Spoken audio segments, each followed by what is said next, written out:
We built this film on a foundation of love.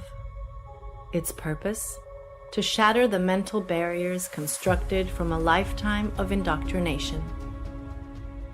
The eyes are useless when the mind is blind. We are participants in a prison system we are unable to see. Once the veil is lifted, there is no turning back. Many of us rarely realize we are the victims of indoctrination. We follow the pre-planned layout of life, living in a state of confusion, controlled by a small group of individuals who possess great wealth, estate, and control. They monetarily benefit by keeping us blind to the true nature of the shape of the earth. Most are too busy to question what they are told or investigate the scientific theory about the physical world and its shape, wrongly taught in schools as fact. Inquiries made on a controlled platform such as YouTube or Facebook are quickly rerouted to videos and content that hold no merit. Misconceptions occur either intentionally or due to lack of research by mixing heliocentric and geocentric cosmology together, causing incoherence that pushes the viewer away from learning. Why would a lie like this exist? What purpose does this level of deception seek to gain? The hard, solid truth is that all the known space agencies and related industries have made untold amounts of money for many, many years, providing nothing but CGI, fisheye lens curvature, and Hollywood-style productions as proof. The following evidence should speak for itself through the testimonies of these professionals, pilots, and witnesses. To find yourself, think for yourself. The most courageous act is to think for yourself. Our greatest wish is for minds opened, questions answered, and the reign of freedom through truth revealed.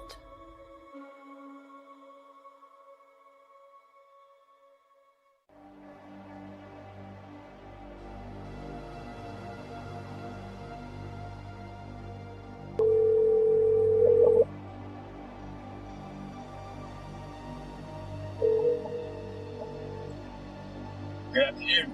Hey John, how are you? Pretty good, sir. How's everything there? Everything's good, can't complain. It's kind of windy out. Looks like it's gonna rain. But anyhow, I've been getting hit with these, questions regarding the flat earth. Or trying to get information out of me, and I'm not too familiar with the subject. Can you help me out? Yes, sir. Copy that. I'll give you a couple of relatively quick examples that you can also research and elaborate as well. Number one, I'm a pilot, and when I used to fly out of Long Island towards Nantucket, bottom line here is they're going to give you some type of formula for every 100 miles. They're going to give you some type of XYZ per kilometer squared. Keep it very, very simple. Every 100 miles will be approximately 1 mile. 1 mile is 5,280 feet. The actual number is 6666, which is of Luciferian origin, which really reveals who's behind all the conspiracy and cover-ups, for everything. But the bottom line here is a very simple formula is for every 100 miles, you have 5,280 feet, which is 1 mile of curvature. So 100 miles equals 1 mile of curvature. Now, if I'm going, let's say, hypothetically, from Long Island to Nantucket, that's about a buck and a half, about 150 miles. So it should be 1.5 miles. So let's just take a mile. So with aviation, you fly at certain altitudes, whether you're flying in a easterly, a northeasterly, to a southwesterly direction. So hypothetically, if I'm flying easterly at about 4,000 feet, which is an even number. If you add 5,000 feet of curvature, that would be around 9,480 feet, which does not exist. So the bottom line is pilots know every 100 miles that you travel, you would be dipping the nose down to compensate for 1 mile, which is 5,280 feet of curvature. So there's the proof right there that there's something very fishy with this globe Earth situation, because scientifically it doesn't matter.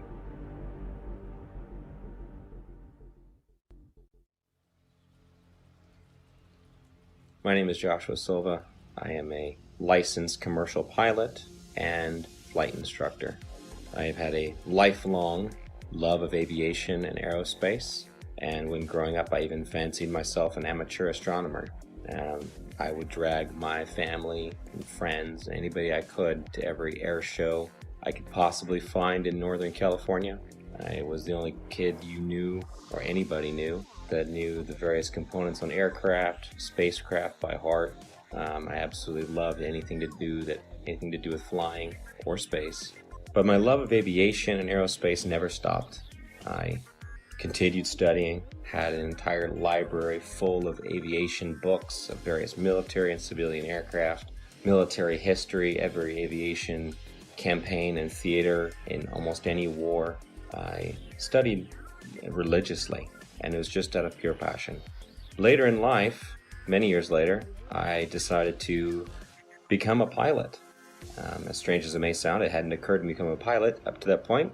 I just simply loved aviation and aerospace, but I decided to become a pilot, and I began attending a prestigious flight academy in the Midwest and attending university at the same time, and to gain a degree in aeronautics and aerospace.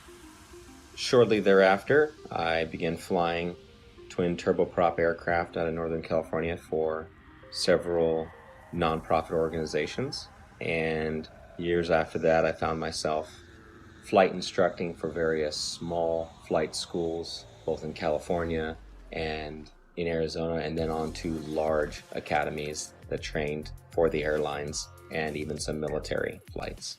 Shortly thereafter, I began flying regional business jets, and that's when the story of me finding the topic of flat Earth started.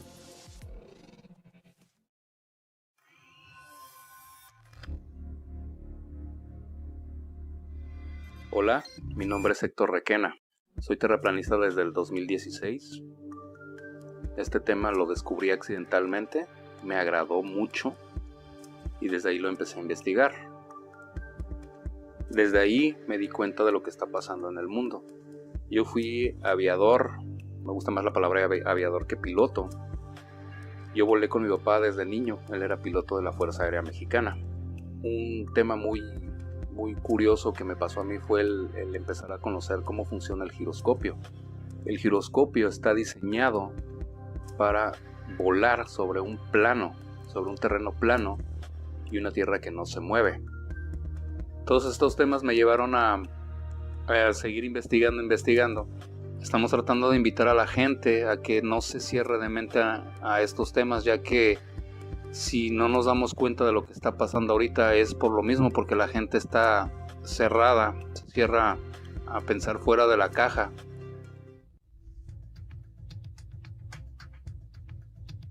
Been a military brat all my life. However, I've been in the industry of aviation for the last 21 years. And I became an FE somewhere around 15 or 16. When I really started looking at conspiracies, I looked into Benghazi because I happen to work on government contracts abroad, overseas. But I've been in aviation for 21 years, anything from helicopters to aerostats to big birds, little birds, fighter jets, things with engines, no engines, big blades, little blades, compressor blades, which, by the way, that one's not a hoax. Jets do not run only on compressed air. Contrary to popular belief, it takes compressed air in a blended ratio of air to fuel to drive the now heated gas and rotate the compressor blades. This has been a topic of discussion between FE and, not everything's a hoax. Coriolis effect. With that ties into, obviously with no spin, around the axis points that they say exist at 23.4 conveniently, 66 off the 90 degrees, right? Everything ties into 666 with NASA and all the BS scientists. Our aircraft have things called ADIs, attitude direction indicator, which gives correlation between the aircraft housing or the shell around the gyro itself. The ADI is nothing more than a gyro that will always reference level. I don't care what any pilot says. I don't care what any mechanic tells you. You know, there's a reason that pilots have one book called a Pilot Operating Handbook, and there's every other book, right? From structures to avionics to wiring diagrams to the actual components that make up these systems. That is a standalone system. The ADI does not lie. You don't care how cold it is, how high you are, and some of these guys are pretty damn high. It doesn't matter where you're going. It doesn't matter where you've been. It doesn't matter where you are over the realm itself.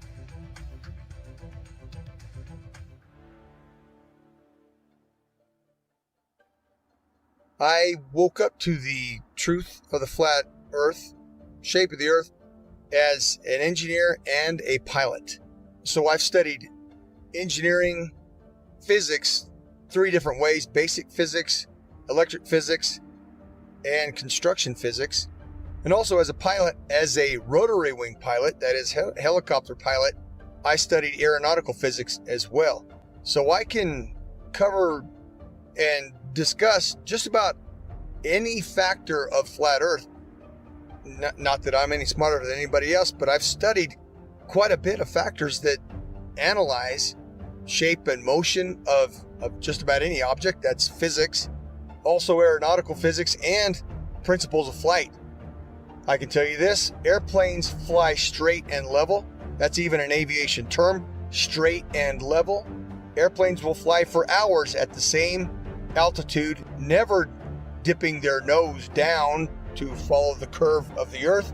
An aircraft on a 12-hour or even 18-hour flight from Portland, Oregon to Seoul, Korea, that would have that aircraft starting at one point and then flying so far around the earth that it's flying downwards with its nose vertically downwards, and then starting to go around the curve of the earth so that the airplane is now flying upside down. Would have to make that kind of a flight path on a globe, which is, it's such an absurdity. So that being said, I come into the true shape of the earth, the flat earth, as a skeptic, like most anyone else. I'll tell you my story. My buddy told me about this. He said, "Rob, you need to learn about the ice ring. You need to learn that the earth doesn't move. This globe is garbage." And I laughed at him. I said, "Are you kidding me? I'm not even gonna look into that." He said, "That's fine." He said, "That's fine. You don't have to look into flat earth. But until you do," he said, "until you do look into flat earth, you will remain a slave of the matrix." And interestingly enough, at this point, this was more or less November, December 2015, I had already mentally resigned from the U.S. military for 3 years. I had already resigned because of Benghazi. I realized, and I saw for myself, I'd been working with U.S. as an Army officer, working for State Department for a good 10 years. And so what I did, I turned my physics awareness, I turned my studies into analysis of the shape of the earth.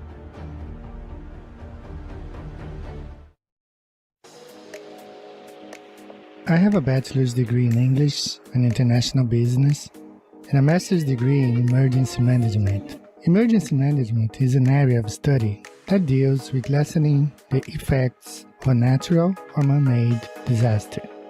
Areas I had to study related to emergency management were meteorology, geology, geography, hydrology, and oceanography. You have to know well how Earth works in order to prevent or lessen the consequences of a natural disaster.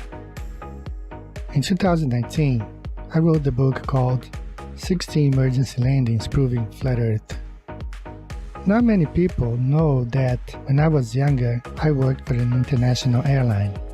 I worked at the International Cargo and Logistics Division of the company at São Paulo International Airport. I had to know all international routes in order to provide our clients the precise information about import and exports, as well as the logistics of transporting cargo internationally. Our company transported from a simple parcel package to cars and helicopters to anywhere in the world. Having access to all areas of the airport in 1988, the Brazilian soccer team was about to board their flight towards Australia to take part of the bicentennial Soccer Cup in Australia. It was a tournament to celebrate Australia's 200th birthday. Two South American teams were invited to take part of this tournament, Brazil and Argentina. At that time, we had access to several maps, all based on the globe Earth model. The Brazilian squad left to Australia with natural conclusions that this charter flight was going to Australia over the Pacific Ocean, as the global model suggests. Perhaps stop in Santiago, Chile, and then head to Australia. To my surprise, the flight went to Los Angeles. For several days, I could not comprehend the reason why that flight went to Los Angeles in North America to then go towards Australia in the Southern Hemisphere. This thing kept alive in the back of our mind for all these years.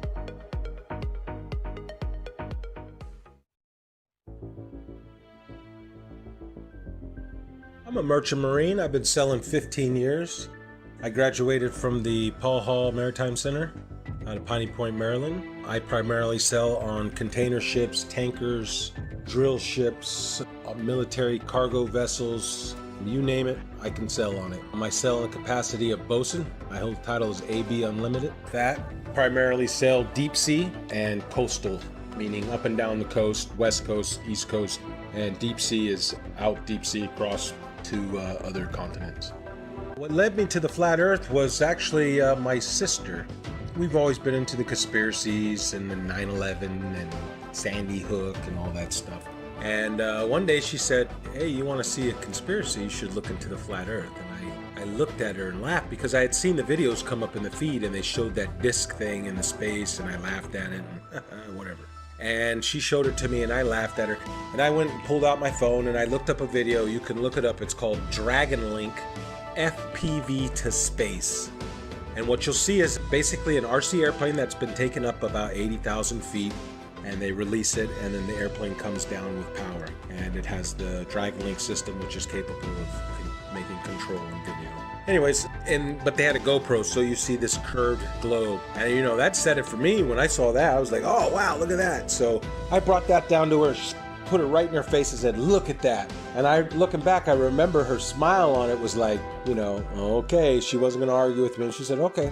Later on, I don't know, a couple days later, whenever I seen it in there, and I said, all right, I had nothing to watch. I hit it on the YouTube, and I knew within 10 minutes of it. I forget which one it was. I think it was probably one of the documentaries, but it was almost like I instantly knew.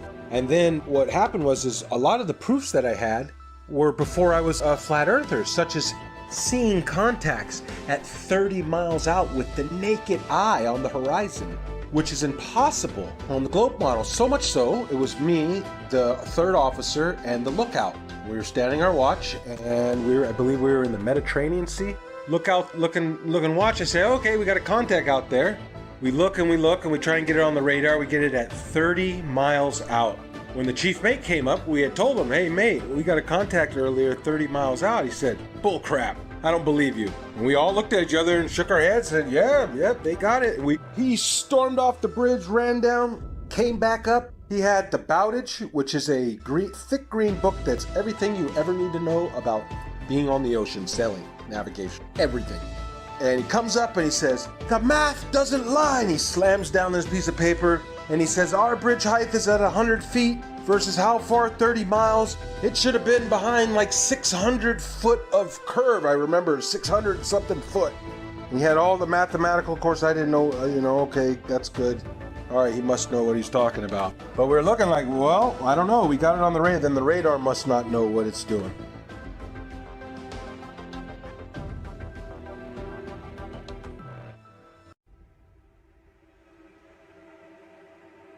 You can just call me Jay. That's what my friends call me. That's what I go by. I just go by Jay.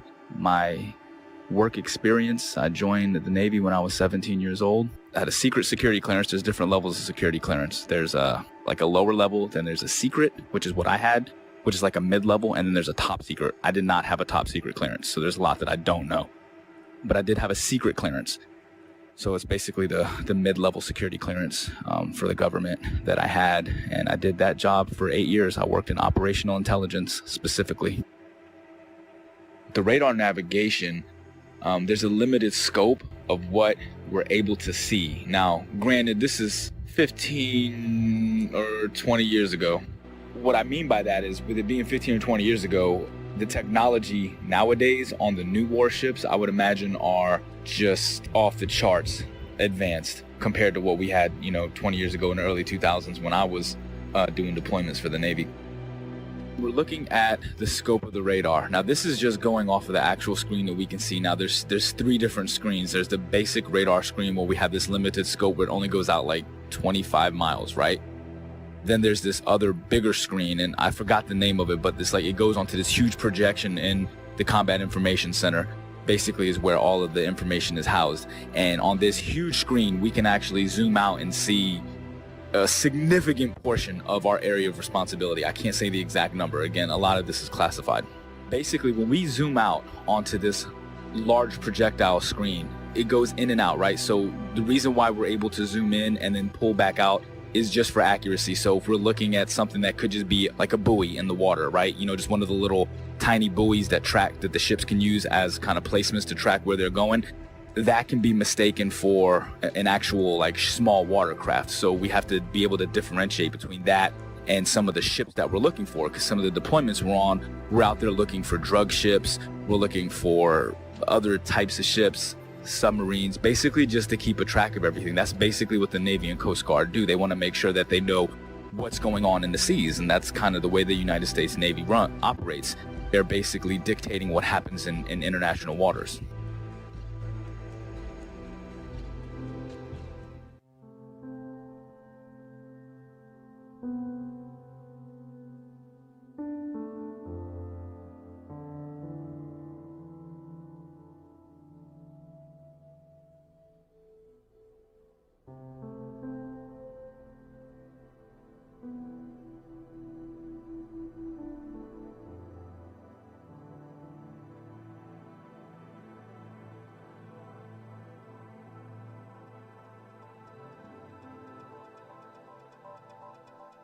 I will be providing my in-depth experience of U.S. Navy submarines and how they prove we do not live on a globe Earth.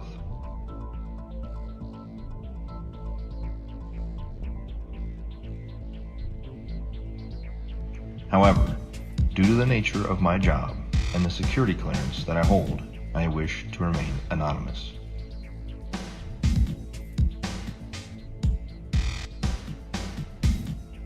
I've worked for the U.S. Department of the Navy as a submarine quality assurance specialist for the last 5 years.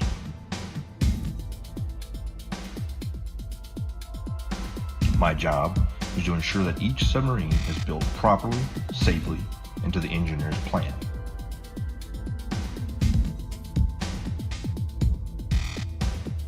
I have an intimate knowledge of every aspect of each submarine being built in the shipyard I work in. Now that you've heard a little bit of my background, let me explain how I arrived at the crazy notion that the Earth is visibly and observably flat.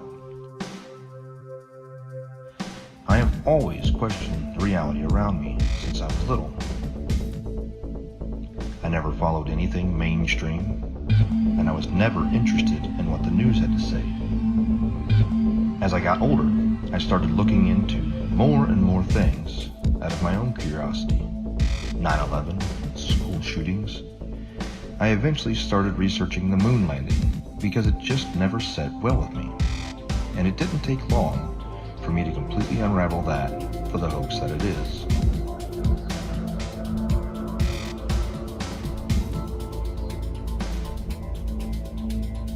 After that, I was starting to realize that we had been lied to on so many levels. What else could there possibly be? Then I saw a video about the flat Earth pop up on my YouTube recommendations. At first, even with my awakened mind, I thought this was absolutely ridiculous. I decided that I'd look into it simply to disprove it and move on. It should be easy, right?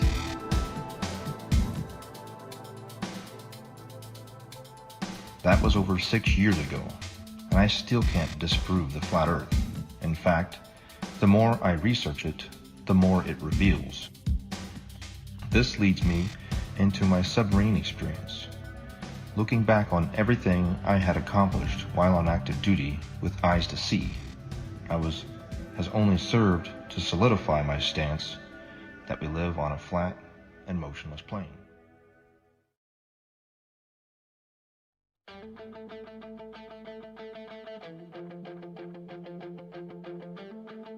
The theory of more land being hidden on Earth as one of the possible motives to hide the fact that the Earth is not a spinning water ball corkscrewing through space is something that many flat earthers have postulated over the years. And I just couldn't shake the concept from my mind where, just like Rear Admiral Richard Byrd suggested during his Antarctic expedition, Operation High Jump, that there is undiscovered land on Earth, and that possibility spawned an idea to write The Elusive Curve, a modern-day quest to discover another world. The Elusive Curve is a fictional novel created to convey a very non-fictional message, that the Earth is a flat, motionless level plane devoid of any curvature. When Max Carter discovers irrefutable proof of the true shape of the Earth, the course of his life drastically changes, and he becomes a man obsessed, convinced that there is more land being hidden beyond Antarctica, and that he is going to reach it. The Elusive Curve debunks typical globe Earth claims, including ships disappearing over the horizon due to the curve of the Earth, the Foucault's pendulum, and the Coriolis effect, whilst presenting flat Earth proofs like visual perspective, level water over vast distances, and long-distance photography, all within the context of Max's varied and colourful relationships.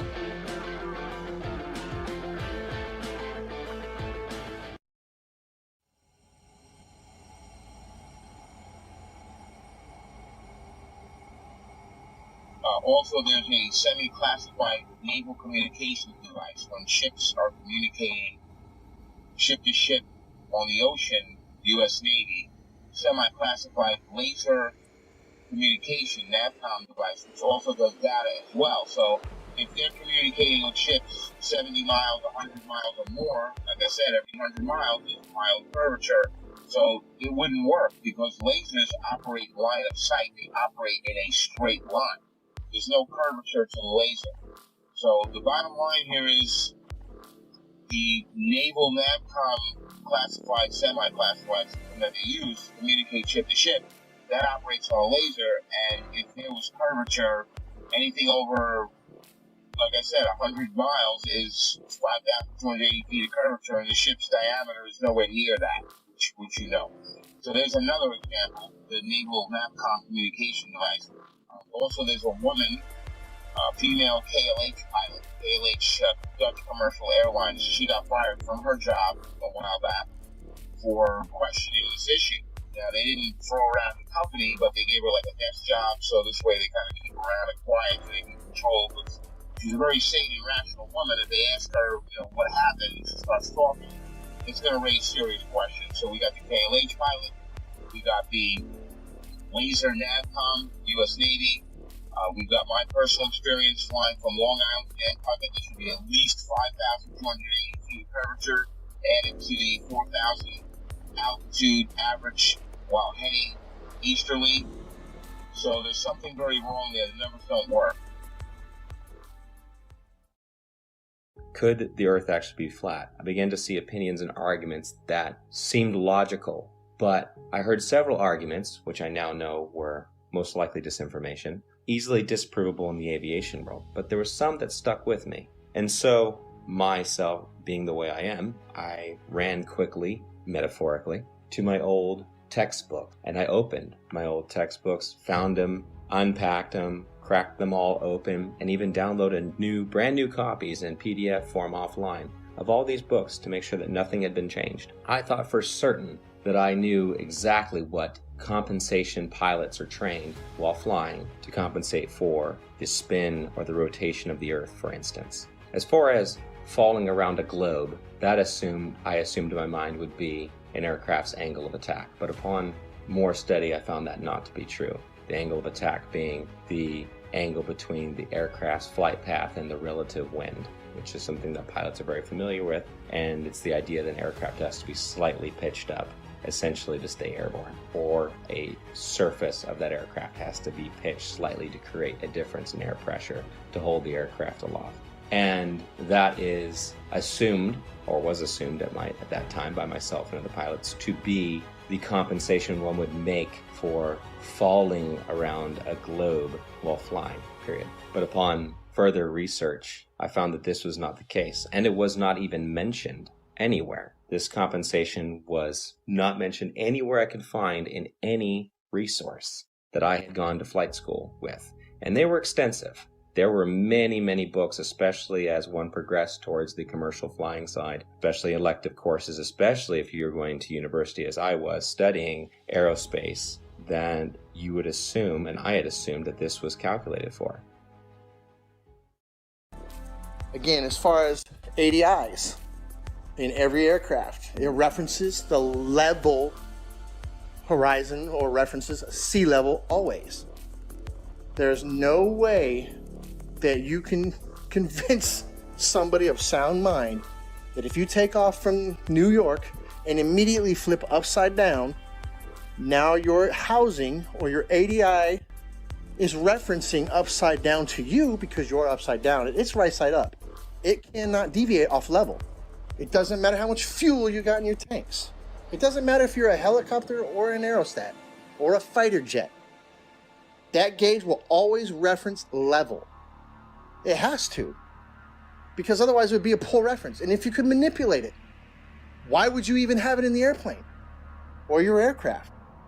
But if you go and take off 2 miles away, do a barrel roll, you're now flying upside down. At what point does that gauge show you back right side up? A half a hemisphere away? Is that what we're led to believe? Is that what we're supposed to believe? At what point does it right itself if you never flipped back over and continue flying level? You see what I'm saying? It's ridiculous. It's ludicrous to think that thing compensates for curvature in straight and level flight.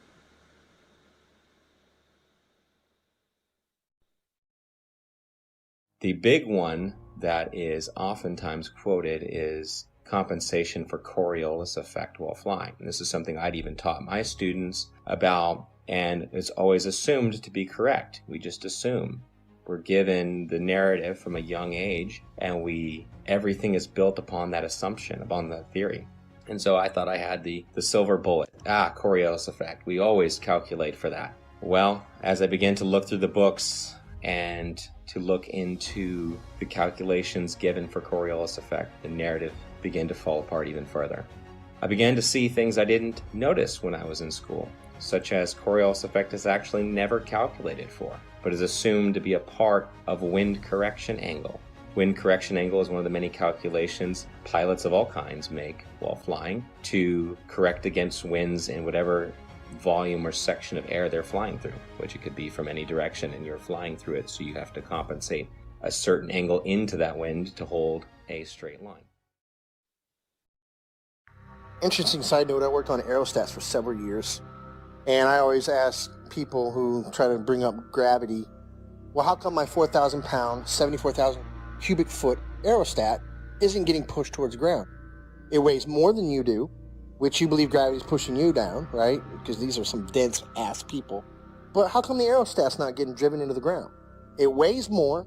It's definitely larger than the size of a house. It's more than size of most houses. So why isn't it getting driven to the ground? Well, that's because it's displacing less weight than the atmosphere or the medium that it's in. And I try explaining that. I don't know how many times you've probably posted something on this. I don't know how many times we're going to have to post something on this. But every time that little kid lets go of that helium balloon and starts crying. Radar is simply another form of radio transmission. Radio includes anything within the range of the electromagnetic spectrum. Electromagnetic spectrum, also known as light. Radio is the transmission of light, whether it's visible light or radio waves which are not visible. When it comes to radio transmissions, there must be a transmitter and a receiver. There can be a reflector or a transmittal unit along the way. However, in the end, there's got to be at least transmitter and a receiver. And in the case of radar, radar transmits a signal and it bounces off a reflector, and then it comes back to the receiving station. Or it can go to other stations if they're set up in the network properly. Long story short, radar emits a signal, it bounces off something, and then it returns to a receiving unit, and the receiving unit maps that reflection accordingly. If there is no reflector, then there's no return signal, and then the object does not show up on the radar. For example, it's off the screen. Notice, there's no curving around anything. It goes out in a straight line. Radio signals always travel in a straight line. So the transmitter sends the signal out to the target, bounces off, and it comes back in a straight line. Radar cannot travel over the curve, and hence radar is dependent on line of sight, direct beam from the transmission to the target. It reflects and it comes straight back. There is no curving around anything, thus is radar.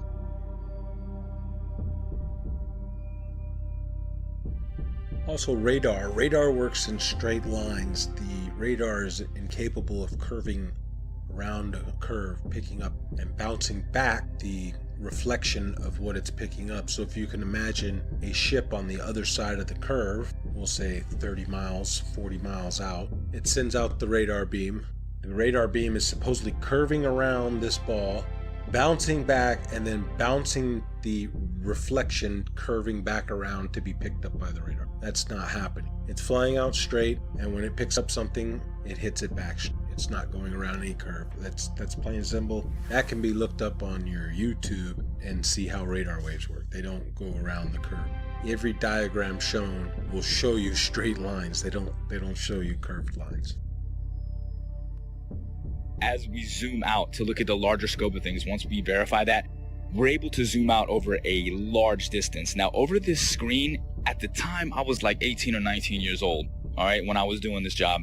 I wasn't thinking about flat earth and any of this other shit. I was still indoctrinated and under the assumption that the earth is a spinning ball. I never thought about flat earth or anything like that, but I always thought it was weird that as I'm looking at this massive radar screen, I always used to think, how come we're looking at this and I can see, like, we're off of the coast of Argentina, for instance, right? Like, how is it that I can see this far out and it's not like over the horizon or curve, because it's so far?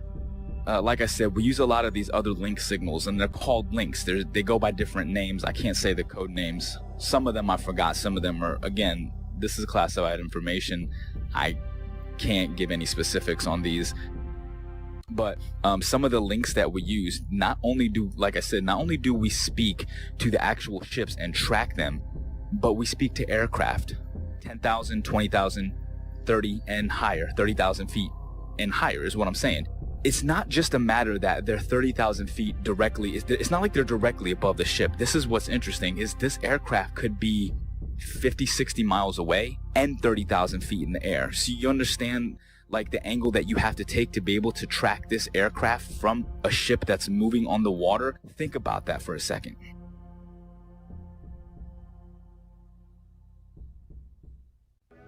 I served on board of a United States 688I fast attack nuclear submarine, and I can personally attest that we never constantly angled down during our submarine deployments.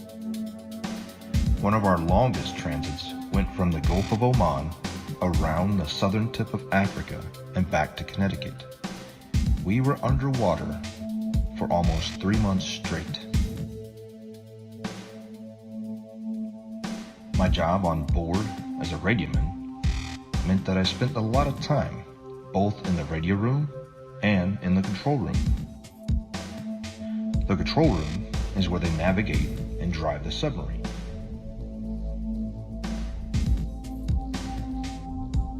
I never once, in my 5 years active duty, heard the officer of the deck or the diving officer give the order to consistently change the angle of the submarine to compensate for the curvature of the Earth. The primary task of the diving officer and the helms and plainsman is to maintain the submarine as level as possible while in transit. If the Earth had any measurable curvature, I am certain we would not have been able to make this incredibly long transit without accounting for it.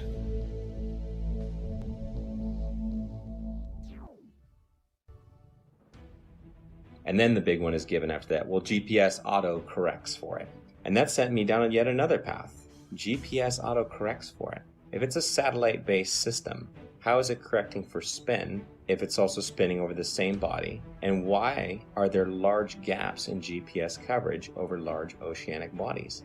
Do they just turn them off? It's just not worthwhile? There have been enough aviation accidents at sea, very far from shore, that would say otherwise. And if you gave the American taxpayers, the ones funding these satellites that are supposed to track aircraft, the information that, well, we're just shutting them off because it's not worthwhile, those 3 or 4 jets full of hundreds of passengers just have to use other navigation methods such as dead reckoning, which is basically using a stopwatch and guessing to the next checkpoint, essentially. If you were to tell them that, they would be infuriated. So that could not be the case. Coverage was a problem. Even over large and non-densely populated areas, you would lose GPS coverage, even in jets at times. So this began to unravel the thread of satellites and satellite timing, and the fact that many reels of footage show these satellites being launched by balloon rather than by rockets. How the concept of these rockets doesn't even work to make it pass the atmosphere, much less leave something in perfect geosynchronous orbit. I actually had the privilege of working a short time at a satellite manufacturing company in Northern California. Got to see the assembly and participate in the assembly of satellites, space-based satellites, or so they were said. There would be small bottles encased in these structures that were encased by another structure. The small bottles were the fuel cells. These fuel cells were incredibly small, smaller than a diver's tank in most cases, much smaller. And this was supposed to be all the fuel that the craft needed to run and operate, as most are not actually electric, they're becoming electric now, and sustain itself in a perfect orbit by just small bursts from its engine or its propulsion system. But truth be told, I've been to many countries, done many things, all things aviation. I can say with absolute certainty, and I can attest, the plane does not dip nose down to follow the curvature of the Earth, ever. Matter of fact, most planes have an airfoil that are 3 degrees nose up in straight and level flight. And the reason that is simple. If the nose of the aircraft was at 0 degrees or level flying through the air, then it would porpoise, right? It would be quite violent because some of the air would go over the nose and some of the air would go under the nose. And it would cause that nose to go up and down, which is literally like a porpoise or a dolphin out of water. And that's exactly what would happen. So the wings are designed, when they are level, the nose is 3 degrees nose up. The fact, proven from multiple points, that there is no Coriolis to the motion of the Earth. And I'm speaking from a pilot's perspective, also an engineer's perspective, because I obtained a degree as an engineer before I went to flight school. So I'm both a pilot and engineer at once. So, number one, there is no rotation of the Earth, proven by the fact that a helicopter pilot can hover the aircraft indefinitely, motionless, above a single point of the Earth.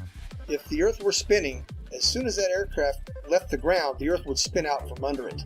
Now, somebody may say that the air of the atmosphere rotates along with the Earth, which is one of the most absurd concepts imaginable, because if that were the case, then all wind would travel with the Earth. There would be no alternating wind currents when we know that the jet streams fly overhead, clouds move in multiple directions overhead, and a kite flying over the stationary Earth.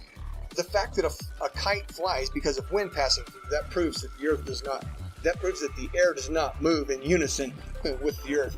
Number two, airstrips do not rotate away from a landing aircraft. Anybody who's seen a pilot's view when an aircraft lands, well, the aircraft lands to a motionless airstrip. If the Earth were rotating, the pilot would have to turn to the angle at which the airstrip is rotating away and land at the speed of the airstrip, which is absurd, simply absurd. Airstrips do not rotate away from the aircraft, and on an east to west landing strip, if the aircraft is landing to the west, the airstrips do not land moving towards the airplane. That's insanity. Okay, simply stated. If the Earth was a spinning ball, it is virtually impossible for a ship to be moving at 25 to 30 knots on this curved spinning ball while tracking an aircraft that's probably going 300 miles per hour, 50 to 100 miles away. Really, I mean, these like P3 aircrafts were pretty far and 20,000 feet in the air. It's just virtually impossible. It doesn't make sense. Again, at the time, I wasn't thinking like this, but looking back on the information that I had, I'm like, yeah, there's no way. There's no way that was done on a curved Earth. Literally, the only way that could work is if we are on a flat, stationary plane. We're cruising along. The boat is cruising along in the water. Like, think about it in terms of like a large, like, you know, like those backyard swimming pools. Picture the swimming pool filled up, right? And then your ship, you put a little boat on the swimming pool, and then, you know, you put like a little fake aircraft in the air. Now, from that ship, you're able to see the aircraft. It doesn't matter where you are in that pool, you can track that aircraft. If you're on a spinning ball curve, how the hell can you track an aircraft that could be in a position that's 100 to 200 miles away from you, 30,000 feet in the air from a different angle that's around a curve? It's impossible. There's no way that you could, there's no radio frequency that could track that. I'd like to point out that I see now that I didn't see before is that you have a magnetic compass and you have a gyro on any ship. And I'm not talking about your little Crabberman show fishing boat, what are the deadliest cat? I'm talking about a real deep sea going, unlimited tonnage boat. It's going to have a gyro. And it is a big, huge box that sits usually behind the bridge or in the chart room. It's a big box and it's basically the gyro compass. Now, if you had two models, I guess, wouldn't you have to have one making the corrections, because it almost never matches the magnetic almost never matches the gyro. It's very rare that we're steering the same course. And they say it's due to deviation and variation is where you know, like the metals of the ship causes it to differ. And then you have the variation of the magnetic fields over the Earth is, I guess they change, you know, true north and magnetic north. But the way I look at it is, man, they got two different machines. One is a machine and one is from God. The way to get around the Earth. God's not a dummy. He put the way to get around the Earth with the compasses. If back in the day they had motorized vessels that can get them around, they would probably have got around a lot better. But they were at the mercy of the wind. People like, oh, they didn't know their way, or, you know, they were using the stars and stuff, and they, you know, so I just believe that the two compasses, the gyro compass that's electronic, and then our regular compass is because they are switching the ways, you know, the maps. There's two different ways to get around the Earth. You're tricking us. Here is another flat Earth proof that I never noticed while I was on active duty, thanks to years of indoctrination. Periscope observations. When the submarine is at periscope depth and the observer is looking for ships on the horizon, they will start to see masts at about 8 to 9 miles, depending on atmospheric occlusion and sea state.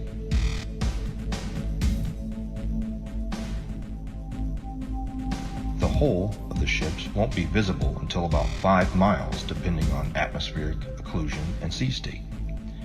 At 9 miles away, the target should be 26 feet behind the curve, but this isn't what's observed.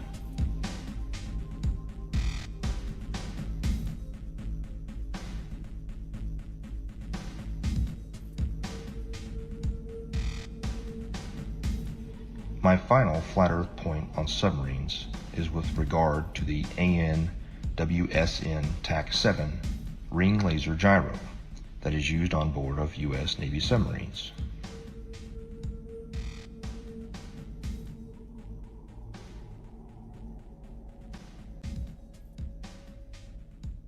A typical gyroscope, like the ones used on board of an aircraft, is a device used for measuring or maintaining orientation and angular velocity. It is either a spinning wheel or disc with a counterweight in which the axis of rotation is free to assume any orientation by itself.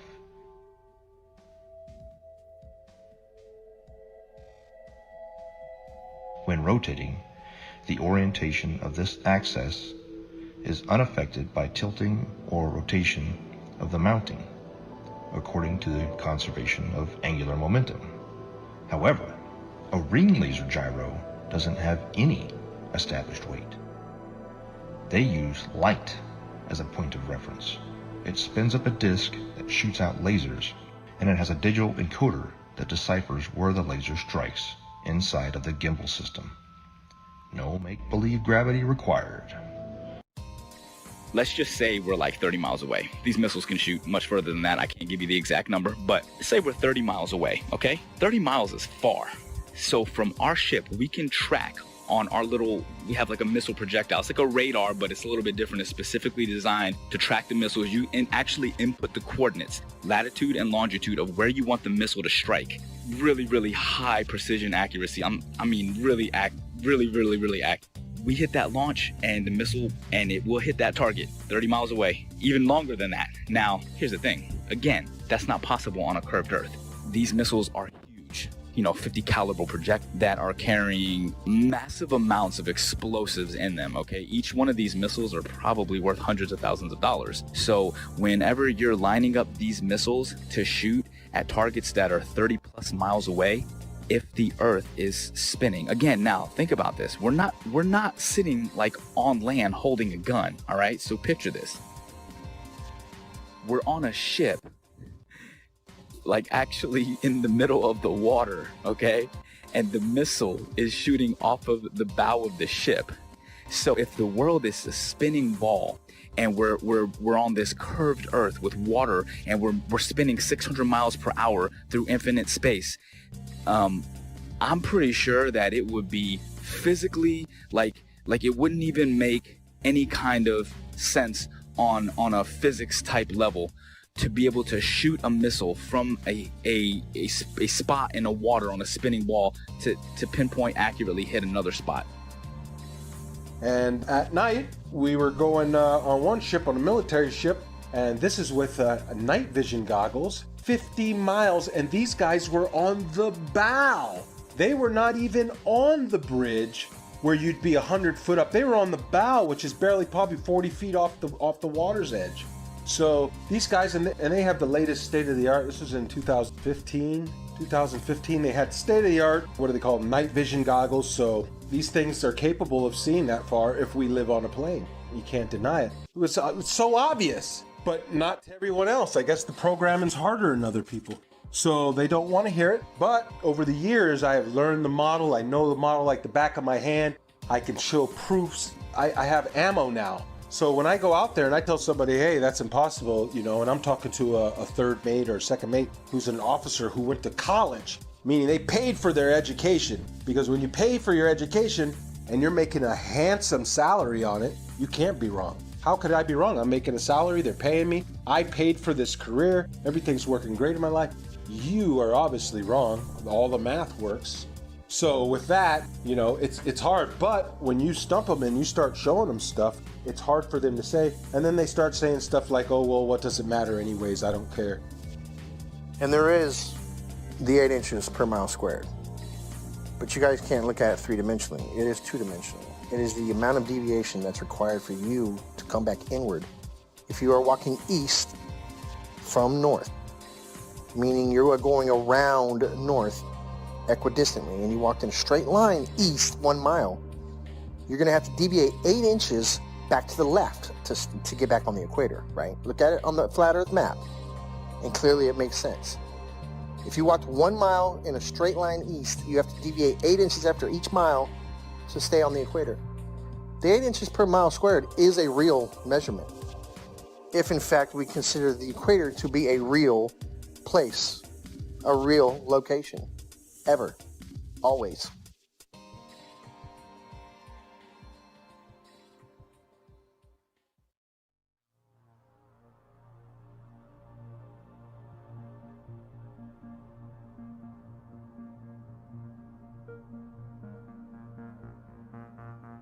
In 2015, I came across YouTube's suggestions for Flat Earth videos. My first reaction was to laugh off. After seeing Flat Earth videos in one of my favorite channels, I decided to watch one. When I came across a Flat Earth map which I had never seen before, it immediately sparked me to look at that flight route Rio-Los Angeles, Sydney. And I could then understand why the Brazilian soccer team went to Los Angeles and then to Australia for the tournament. The Earth is flat, no doubt about it. The following weeks and days were followed by more research and disbelief. I had been a NASA fanboy my whole life, paying 2 visits to NASA's Johnson Space Center in Huntsville, Alabama, besides spending so much money in science and science fiction related documentaries, movies, merchandise, etc. What a waste of time. I also tell mates about they lay down and we use all our charting is done on flat maps, straight lines. They never draw a curved line. Every line is straight. Straight lines, everywhere we go on a flat map. And I try to point it out to them. And what they tell me is, Mr. Marcator has put all that in there for you. It's all equated in there for you. You don't have to worry about it. All the curvature calculations for it and everything's figured right into the map. So the straight lines and everything are actually bending somehow. I don't know. So these are just the proofs that I see. Along with, you can see the corpuscular rays are much betterly observed out at sea because it's nothing, it's like a desert. And so you can see the sun like a flashlight just shining down in a cone everywhere. If there's a little bit of where clouds are right, it looks like a cone. And I point it out all the time to these guys. And I get them thinking, but you know, the programming goes hard on people. And if you're not ready to wake up, well, you're not ready to wake up. You'll just have 1 foot in, 1 foot out. You'll be back in the illusion before you know it. The narrative began to fall apart. I would continue studying and finding that what I fear to be true is reality. That we have been lied to about just about everything.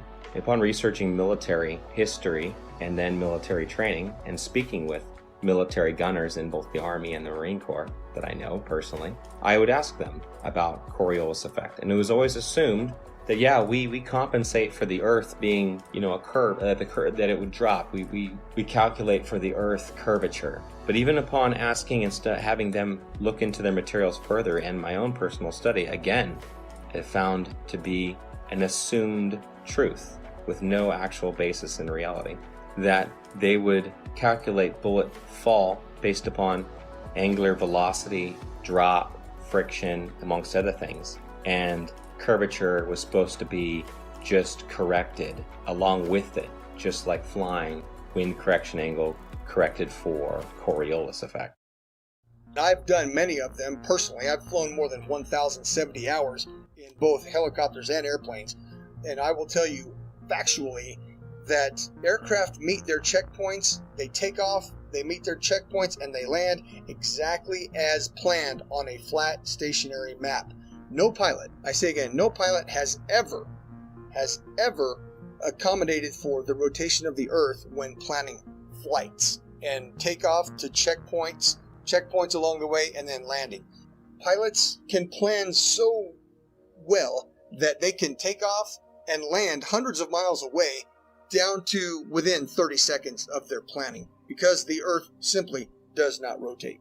A waypoint would be like this. Like, let's say we're out in the middle of the water and we want to hit a target that's like directly to our west, 15 miles away. But that target is able to track our missile coming at them. We don't want that target to know where the missile's coming from, so we can put in waypoint. And a waypoint would be like putting a point out like 20 miles east, and then another point like 15 miles north, and then another point like 10 miles south of that, and then put in our target. You see what I'm saying? So the missile doesn't go directly from the ship to the target. The missile will actually fly to the latitude and longitude of the waypoints that are put in, and then it will curve from there, and it will hit all the waypoints and then attack the target.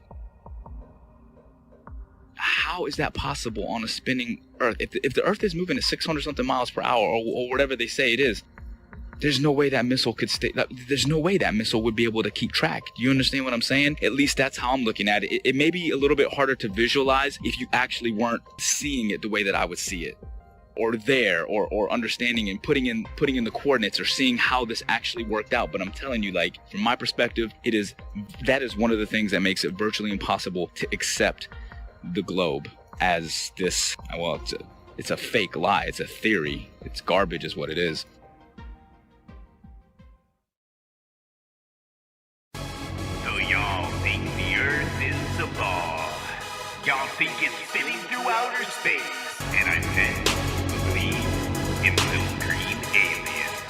Well, actually, the Earth is flat. Here I'll give you facts, all the math, science, and all of that. Whatever you need to believe. Come on, can't you see that a submarine couldn't use a periscope, nor a plane use a gyroscope? But Huey doesn't adjust for the Coriolis or sniper looking down the scope. This is all hard to take in and hard to cope, but I hope that I've given enough rope to explore the rabbit hole that our Earth is not a ball and it's not spinning through outer space. If someone wants to prove me wrong, please give me a name and we can debate it all day, anytime, man, with real test measurements and evidence. Stop lying to world's nations. We have real science to back our observations.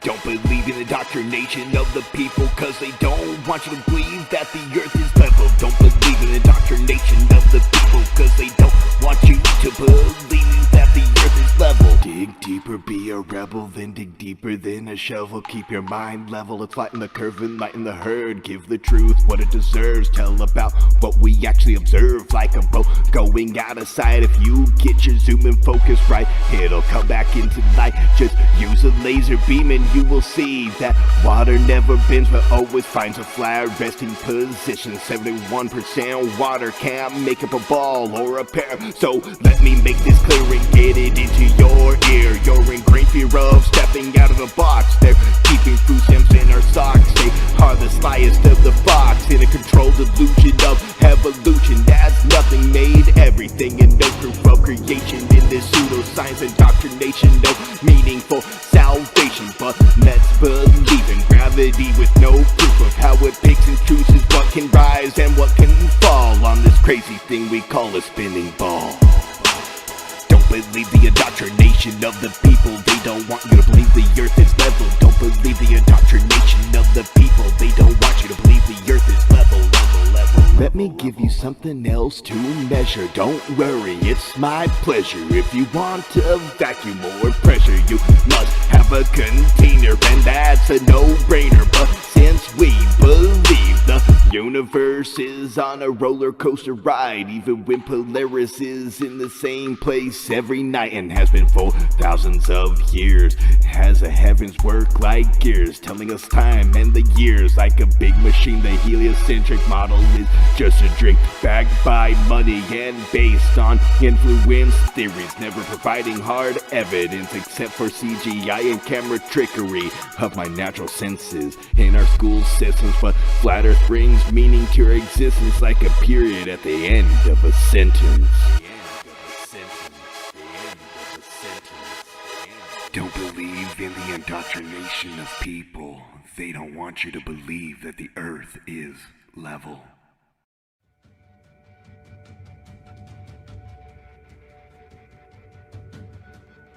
When it comes to a deception this big, it's hard to dismiss. And for the people that say, I don't see how this would affect me either way, you don't know. It's like telling me about Argentina when you've never been there.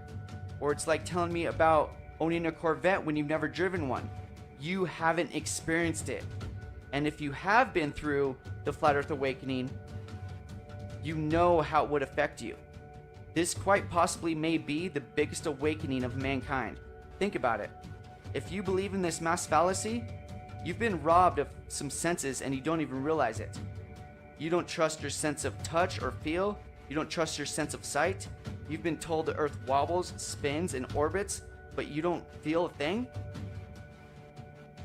You've been told that sunsets can't exist on a flat and stationary plane, but you don't understand the vanishing point of the law of perspective?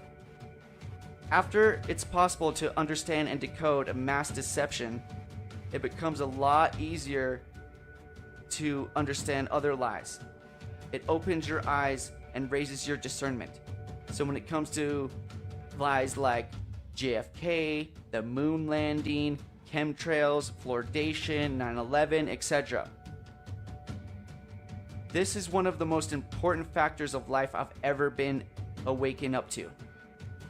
If it's possible to open your mind to this, your receptors will connect so much faster and stronger than you've ever experienced in your life. Understanding the ground you walk on every day and the luminaries that go over your head every day, which I still don't understand all of its entirety, can change your life forever. Knowing you are specifically, intelligently, and uniquely designed so you know mentally, physically, and spiritually your vibration, energy, and frequency of life. So don't act like this doesn't matter. We've been lied to on a mass caliber. We can prove we live on a flat and stationary plane with observable, repeatable, testable experiments with data, hypothesis, and conclusions without depending on blind faith, indoctrinated, religious, theoretical, nihilistic, opinionated philosophies. That's the difference.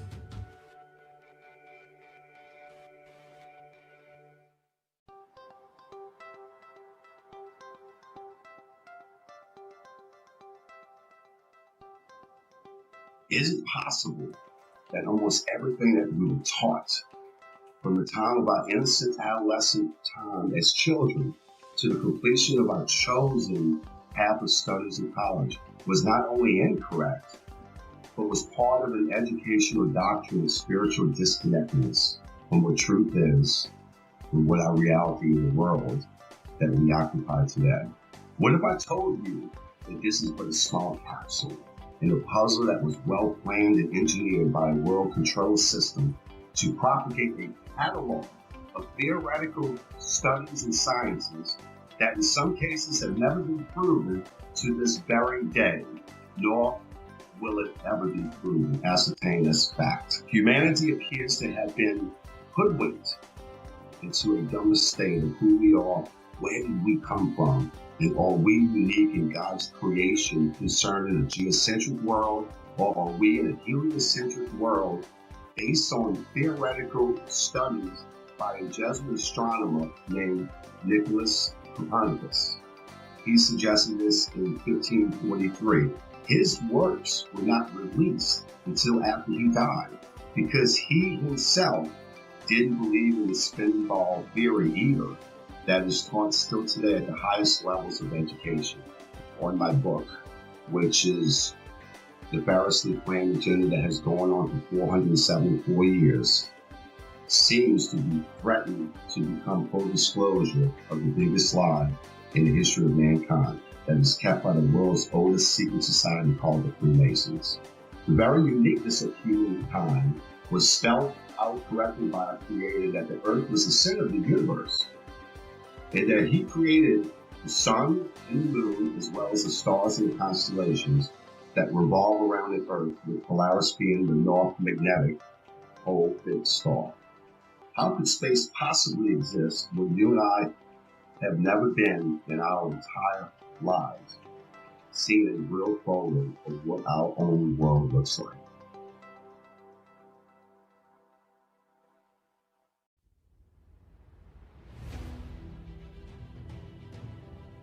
Max must constantly deal with the stigma and ridicule of being the crazy flat earther from friends and family, and bombardment of typical questions like, why would they lie? How could so many people keep such a big secret? And what does the shape of the earth even matter anyway? The elusive curve presents all the main arguments for a flat earth and solid arguments against a spinning ball earth in a fun and realistic story format, recommended for all flat earthers and curious-minded people alike. Join Max on his journey as he attempts to convince his friends that the shape of the earth is not what they know, while he plans for a mission to discover more land on Earth with his ambitious and somewhat crazy plan to acquire a high-altitude pseudo-satellite to prove the shape of the Earth one way or another. The Globers, definitely scientifically, we're looking at flat earthers have some very, very, very valid points according to those three examples. Thank you. You got it, brother. Anything else? No, that about answers my question.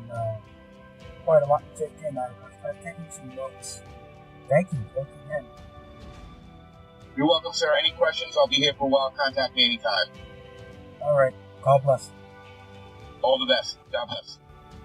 Yo invito a la gente a que por lo menos sea un poco más abierta de mente hacia estos temas, porque la verdad es que esto está muy fuerte.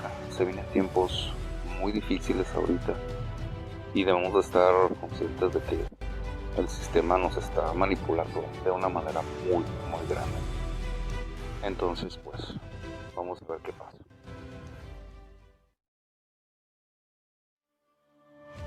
So that began my journey down the flat earth. And since that point, I've only found more and more voices, more and more educated people, educators, professionals who are beginning to shed light on this subject in ways that I can only begin to imagine. But I'll never forget the day that I realized my plane wasn't falling around a globe, that I could look out the cockpit window, 185 degrees plus field of vision at 40,000 feet, and not see one iota of drop, but nothing but a flat, beautiful, motionless plane. The assumed calculations that we made that were compensating for Earth rotation were just a part of a calculation based upon wind speed and the angle we had to hold in order to fly against that wind and go in a straight line to our destination.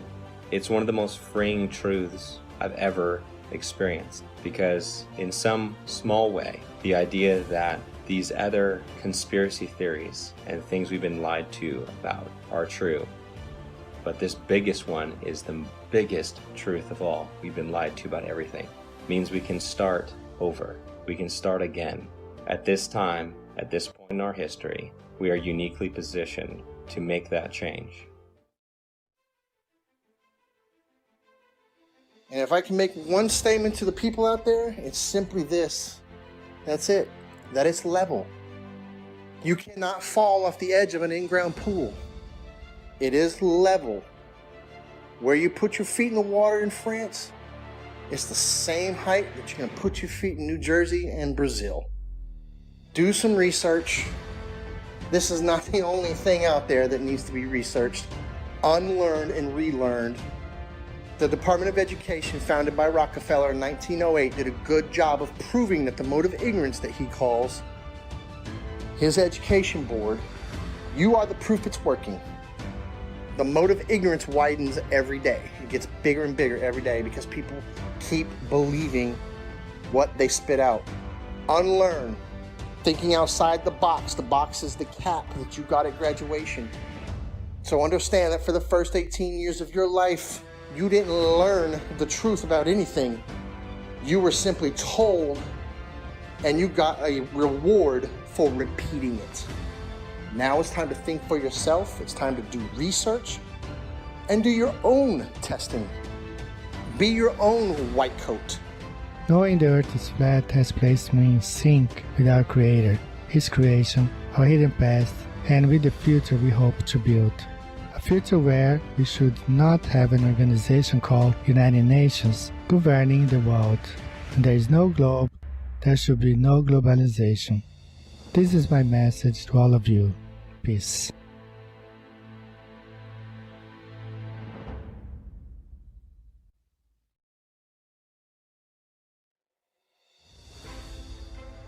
My message to the people is that if you're watching this documentary and it strikes a chord with you, research it. Find out more about it. So my message is research it. Get all the ammo you can, because if you try and go out and tell your family member or friends or co-workers and you try and tell them this, hey, that, they're gonna laugh at you. And if you don't have the ammo to defend it or the right content to show or to start a kindle a fire with somebody's interest, if you don't have that, you're gonna get laughed. I made the mistake of when I just knew it. Right when I seen that video, I said, okay, it makes so much sense. I knew it right away.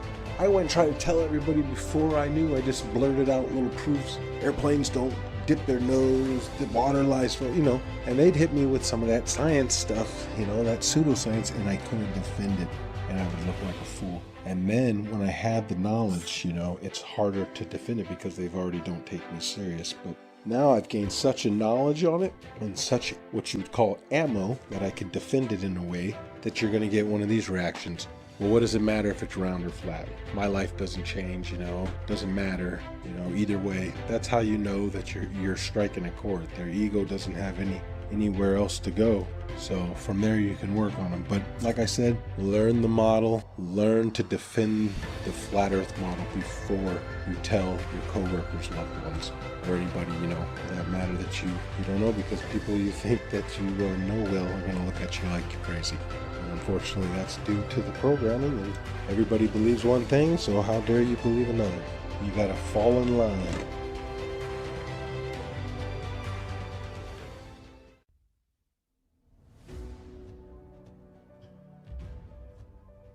So if you're able to actually open up your mind, look at things objectively, allow yourself to break free from the indoctrination bullshit that you were taught, you'll feel more free. You'll see the world differently. You'll love more deeply and compassionately. You'll appreciate life more. That's how I lived my life a couple years ago. Honestly, I can tell you this. I just hope and pray with all my heart that, as the years go on, this is probably not something I'll see in my lifetime. But, as my children grow older and my children's children, as the generations go on, the truth will start to emerge. And it is starting. I mean, it's incredible, that so many people are starting to really awaken. But, 10, 20, 50, 100 years from now, hopefully we can break free of the chains of indoctrination and really see the world for what it is and actually appreciate it and love the world and love each other. And I think if we all understood that there is a creator, people would be less inclined to be so abusive toward each other and the earth. So that's my big message for the people. Just think for yourself. At the end of the day, just be a good person. Don't be so quick to just believe something and stand by that belief just because it was taught to you at a young age. Question it. Make sure it makes sense. In closing, I'd just like to say that these are my own personal experiences. I never ask anyone to simply just believe everything I'm saying. In fact, please don't. That's how we've gotten into this whole mess to begin with, by blindly following others who say they've already done the research for you. You allow deceptions to occur. Please do your own research and test all things.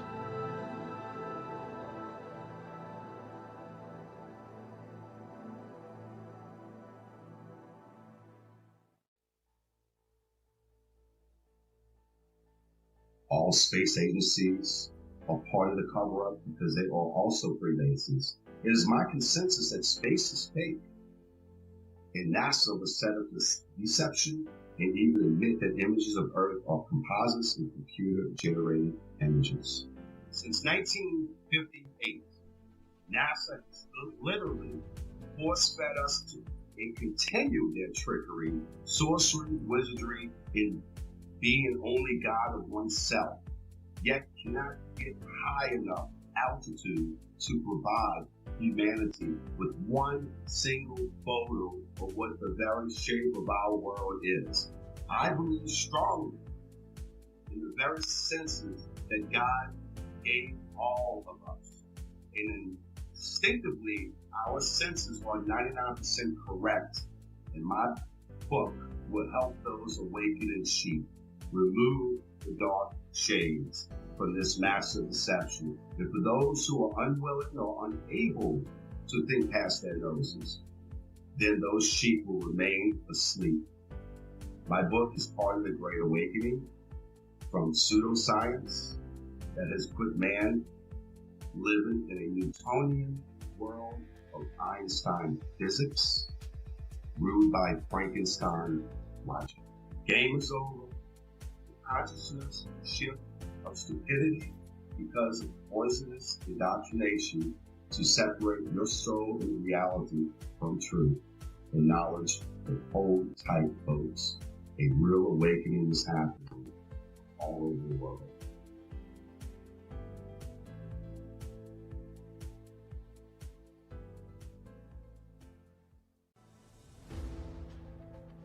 The curve of the Earth, the spinning ball, as well as evolution, dinosaurs, nuclear bombs, and everything else that they teach in the schools that's not founded on scripture.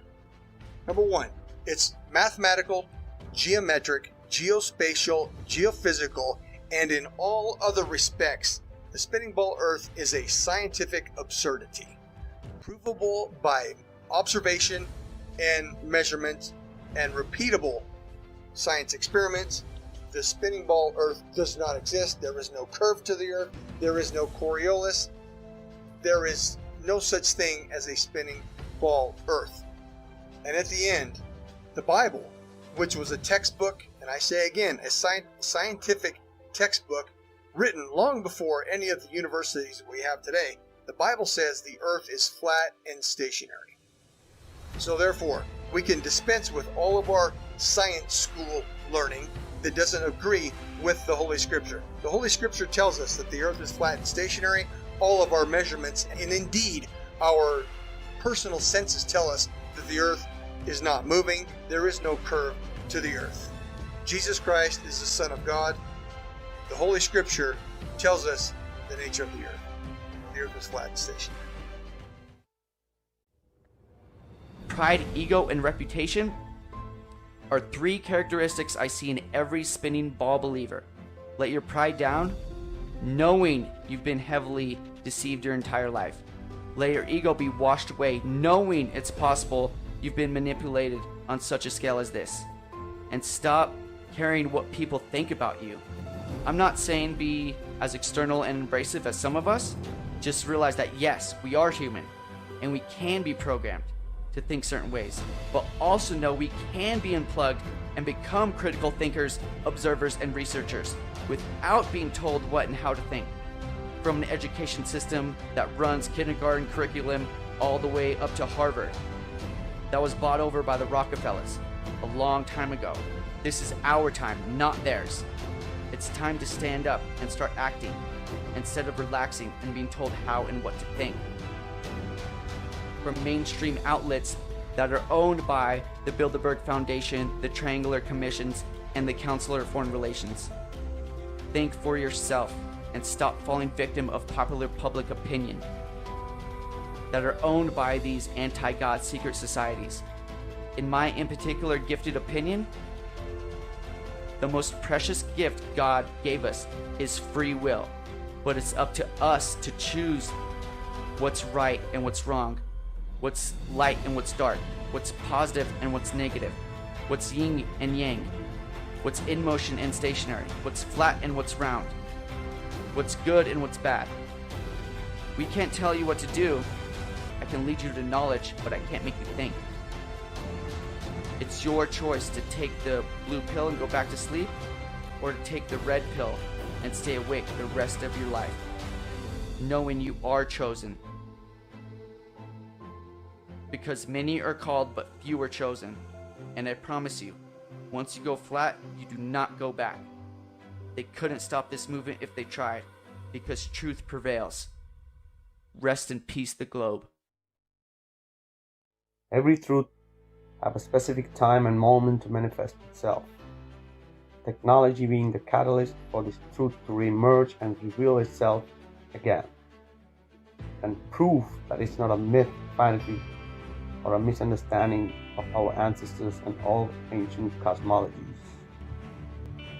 The geography of Earth that is flat and also disguised in words like plains, the Great Plains, the lowlands of Europe, the flatlands, the savannas of Africa, the Amazon basin, the salt flats, the mud flats, the depressions, the Arctic tundras, the tablelands of Australia, the steppe of Russia, grasslands of Argentina, the ice sheets of Antarctica, the wetlands of Florida, and the levels of England.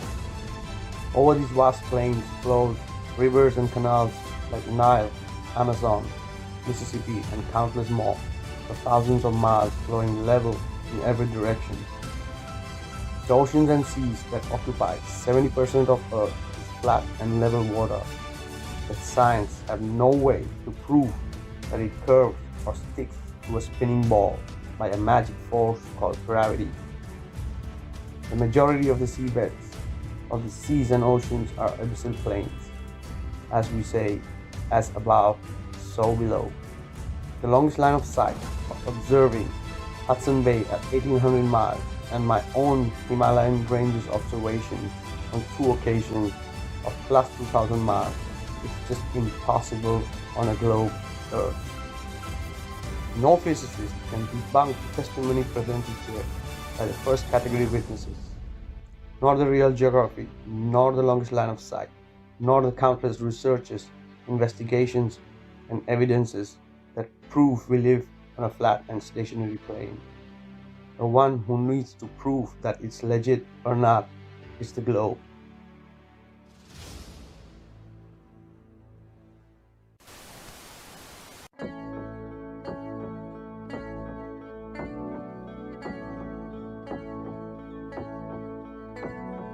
Wonderful, magical, celestial light, fantastical, mystical, wonderful sight. Belgian Swiss physicist Auguste Piccard, 1931, first to reach for the stars, was the first to explore the air view stratospherius, a scientist curious to see what was there. An aluminium black ball gondola, helium balloon, hydrogen with photos and instruments, sailed towards the moon, rose in just half an hour, 52,000 feet, 10 miles up depth pressure, left for dead, trapped in heat and cold, but disproving gravity. Wonderful, mystical, beautiful sight, flat line separation of black from blue light, a world run by false make-believers, hiding in shadows, stealing our light. Mystical, fluorescent light, wonderful, magical, awesome, yes, stealing our light. Wonderful, let there be light, supernatural, eternal, up we go. Higher than rainbows, higher than mountains, above cumulon emphasis, higher than high level horizon, 360 around us, but right round behind us, any height that you dare. The sun and the moon both revolve around us to forever, short time pass intelligently there. You'll never beat us, you'll never defeat us, no more you deceive us, see through you like air. Kipper and Piccard were the first ever known to reach up there. Divine luminescent light, mystical, wonderful, celestial light. So what was their eternal testimony? What did they report back to humanity? Said it seemed like a flat disk far as eyes can see, with an upturned edge fading into infinity. A mystical, ethereal, celestial sight, a divine creation, a clockwork of light, designed hid by deceivers and false make-believers, still cowering in shadows, still fearing our light. Here we go, higher than Everest, higher than airplanes, above zero cumulus, higher than air, a level horizon, 360 around us, no motion beneath us, no spinning, no stars on the firmament, turn all around us to forever, short time pass geometrically there. You'll never beat us, you'll never defeat us, forever beneath us, we see through you like air. Mystics on a luminous light, fantastical, magical, bright, we see through you like air.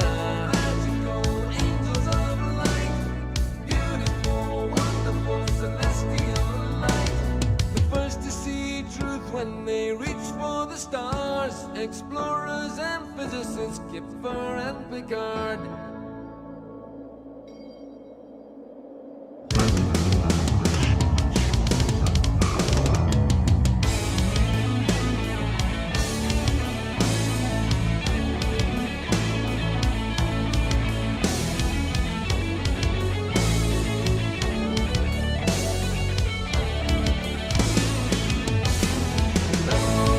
Motionless, fluent we are. Level and motionless,